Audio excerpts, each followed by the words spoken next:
प्रिय मित्रों, आज हम सब उपमा अलंकार के भेद पर चर्चा करेंगे। इस चर्चा के पश्चात आप उपमा अलंकार के प्रमुख भेदों को जान पाएंगे, उनके लक्षण को देख पाएंगे एवं संबंधित उदाहरण को देख पाएंगे। मित्रों, जैसा कि हम सब जानते हैं, पिछले अध्याय में, पिछले वीडियो में हम लोगों ने उपमा अलंकार पर चर्चा की है। उपमा एक अर्थ अलंकार है, प्रमुख अर्थ अलंकार है और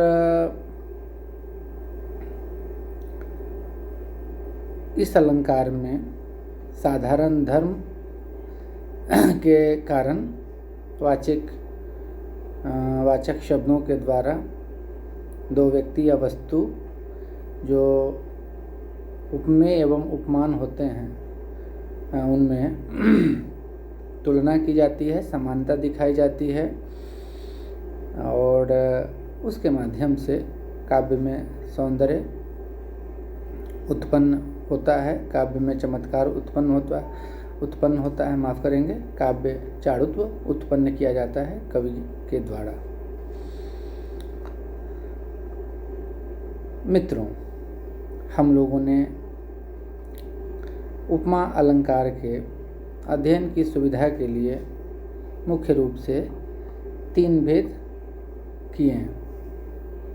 उपमा अलंकार के 3 भेद होते हैं।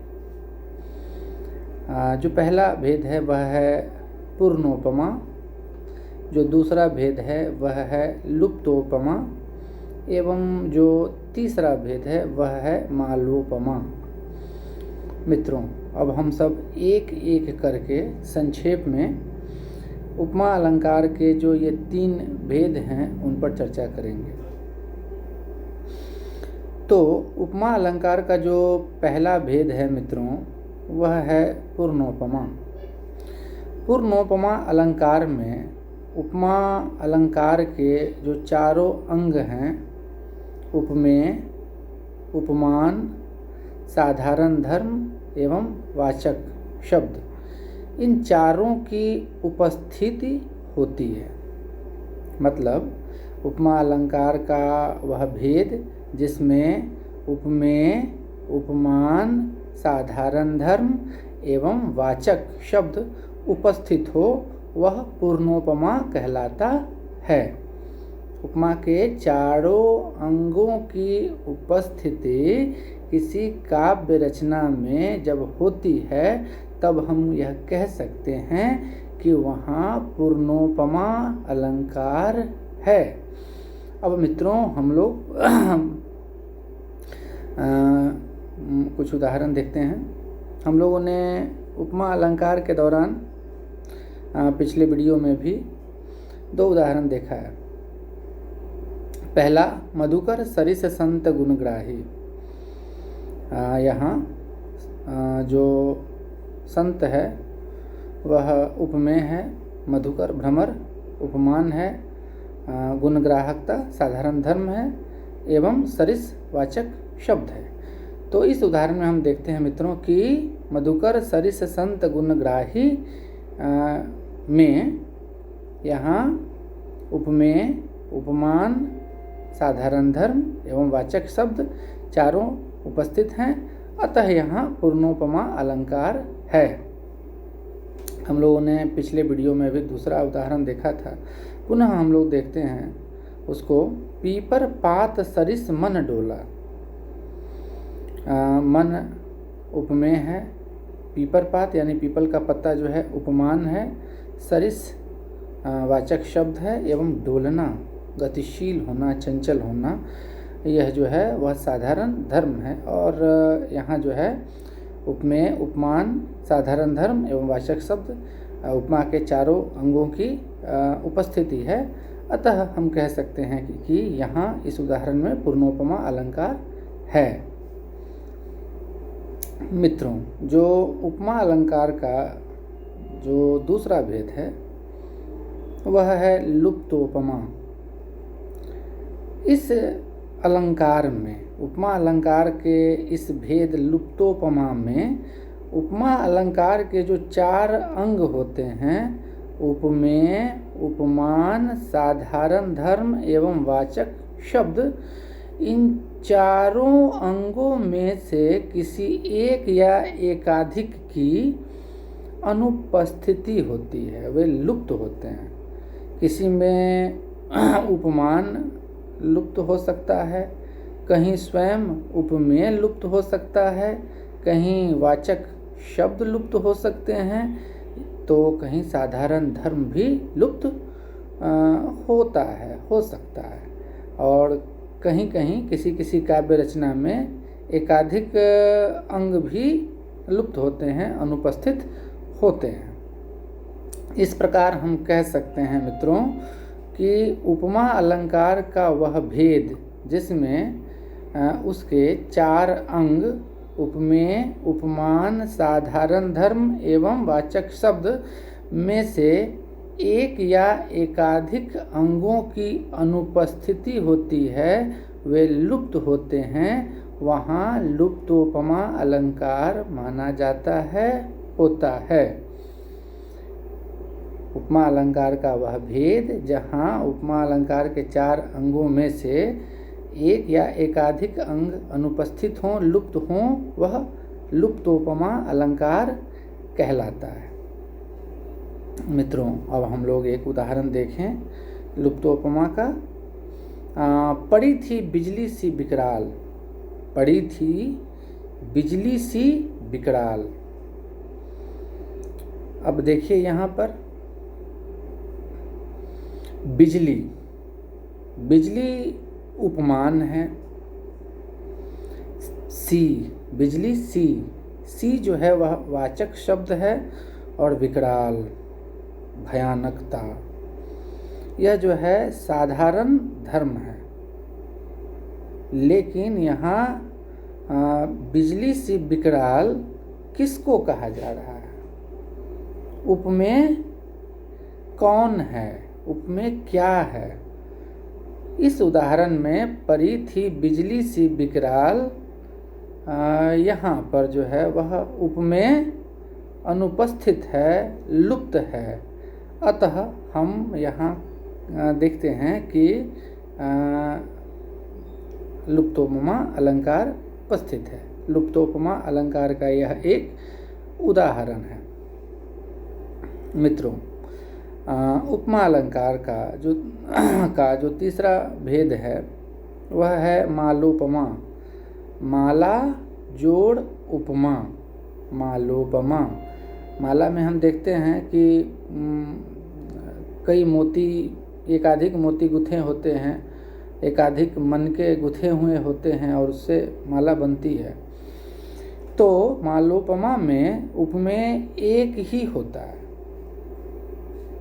मालोपमा में उपमेय एक ही होता है, लेकिन उसके लिए प्रयुक्त होने वाले उपमान एकाधिक होते हैं।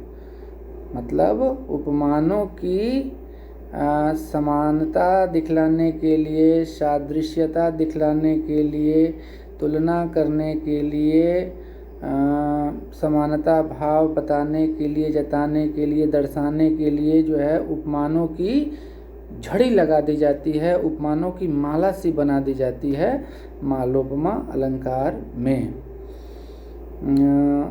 हम कह सकते हैं कि उपमा अलंकार का वह भेद जहाँ पर उपमेय की तुलना में उपमानों की झड़ी लगा दी जाती है, माला सी बना दी जाती है, वहाँ पर मालोपमा अलंकार माना जाता है। वह अलंकार मालोपमा अलंकार कहलाता है। अब हम लोग मालोपमा अलंकार का जो है एक उदाहरण देखते हैं। सिंहनीसी काननों में, योगनीसी शैल में, सफरीसी जल में, तपस्विनीसी वन में।